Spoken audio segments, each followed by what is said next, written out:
Question number 1 है समबहुभुजों के प्रत्येक आकार अनुक्रम में भुजाओं की संख्या ज्ञात कीजिए। आपको कौन सा संख्या अनुक्रम प्राप्त होता है?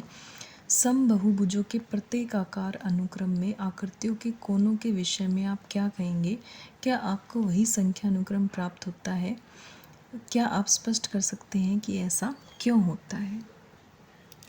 ये हमारी समबहुभुज दे रखी हैं। त्रिभुज है जिसमें 3 भुजाएं हैं, चतुर्भुज है, पंचभुज है, षडभुज है, सप्तभुज, अष्टभुज, नवभुज और दसभुज। ये सारी हमारी समबहुभुज है।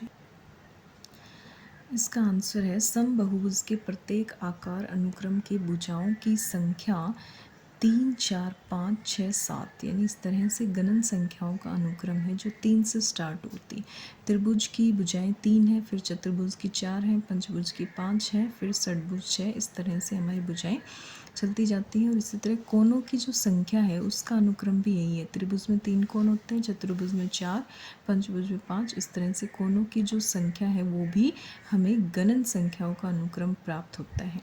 इसलिए हाँ, हमें वही संख्या अनुक्रम मिलता है, यानी कोण में भी वही संख्या अनुक्रम है और भुजाओं में भी वही संख्या अनुक्रम है।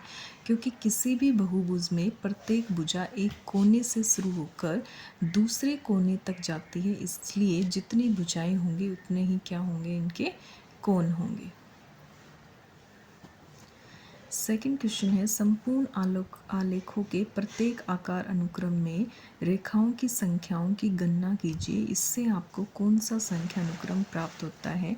क्या आप स्पष्ट कर सकते हैं कि ऐसा क्यों होता है? तो ये हमारे संपूर्ण आलेख दे रखे हैं। K2 है जिसमें 2 बिंदुओं से एक रेखा मिला रखी है, K3 है जिसमें 3 बिंदुओं से एक रेखा मिला रखी है, फिर K4 है, फिर K5 है, K6 है। ये हमारे क्या है? संपूर्ण आलेख है।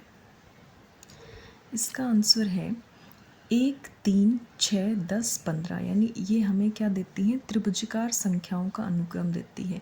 क्योंकि K2 में केवल एक ही रेखा है, K3 में 3 रेखाएं हैं, फिर K4 में 6 रेखाएं हैं। K4 में कितनी है? 6 है, K5 में 10 है और K6 में 15 है। तो ऐसा इसलिए है क्योंकि हर 2 बिंदुओं को जोड़ने पर यह अनुक्रम हमें प्राप्त होता है। नेक्स्ट क्वेश्चन है ढेरित यानी स्टैक्ड वर्गों के अनुक्रम के प्रत्येक आकार में कितने छोटे वर्ग हैं? इससे कौन सा संख्या अनुक्रम प्राप्त होता है? क्या आप स्पष्ट कर सकते हैं कि ऐसा क्यों होता है? ये हमारे ढेरित वर्ग दे रखे हैं। इसमें 1 वर्ग है, इसमें 4 वर्ग है, इसमें 9 है, इसमें 16 है, इसमें 25 वर्ग हैं। तो इसका आंसर है ढेरित वर्गों के अनुक्रम के प्रत्येक आकार के वर्ग इस प्रकार हैं 1, 4, 9, 16, 25। ये वर्ग संख्याओं का अनुक्रम है क्योंकि हर नई आकृति में एक अन्य छोटे वर्ग जुड़कर नया बड़ा वर्ग बना देते हैं। नेक्स्ट क्वेश्चन है ढेरित त्रिभुजों के अनुक्रम के प्रत्येक आकार में कितने छोटे त्रिभुज हैं? इससे कौन सा संख्या अनुक्रम प्राप्त होता है? क्या आप स्पष्ट कर सकते हैं कि ऐसा क्यों होता है? ढेरित त्रिभुज की आकृति ये है कि एक त्रिभुज, फिर 4, फिर इसमें क्या है 9 है, फिर 16 है, फिर 25 है। तो इसका आंसर है 1, 4, 9, 16 यानी इस तरह से वर्ग संख्याओं का अनुक्रम है क्योंकि हर बार एक बड़ा त्रिभुज प्राप्त करने के लिए विषम संख्याओं में त्रिभुजों को जोड़ने से यह पैटर्न प्राप्त होता है।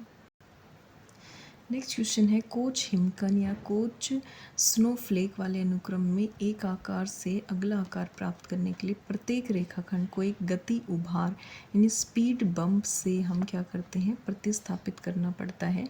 जैसे जैसे इसे अधिक से अधिक बार किया जाता है वैसे वैसे परिवर्तन अत्यधिक छोटे छोटे रेखाखंडों के साथ छोटे तथा और अधिक छोटे होते जाते हैं। कोच हिमकण के प्रत्येक आकार में कुल कितने रेखाखंड हैं? ये हमारी आकृति है कोच हिमकंड की। इसमें एक त्रिभुज बन रहा है, फिर इसमें ये इतने हो गए यानी इसमें तो 3 रेखाखंड है सिर्फ। इसमें कितने हो गए? 1, 2, 3, 4, 5, 6, 7, 8, 9, 10, 11, 12 रेखाखंड हो गए। तो 3 को मैंने 4 से गुना कर दिया तो 12 हो गए, फिर इसमें 48 हो गए।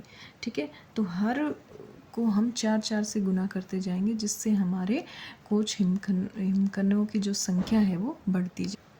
तो इसका आंसर है 3, 12, 48, 192। कोच हिमकन में हर अगली आकृति की भुजाएं 4 गुना बढ़ती हैं। कोच हिमकन में रेखाखंडों की संख्या जो है वो 3 गुना 4n है। हर बार एक नई रेखा को 4 नई रेखाओं से बदला जाता है।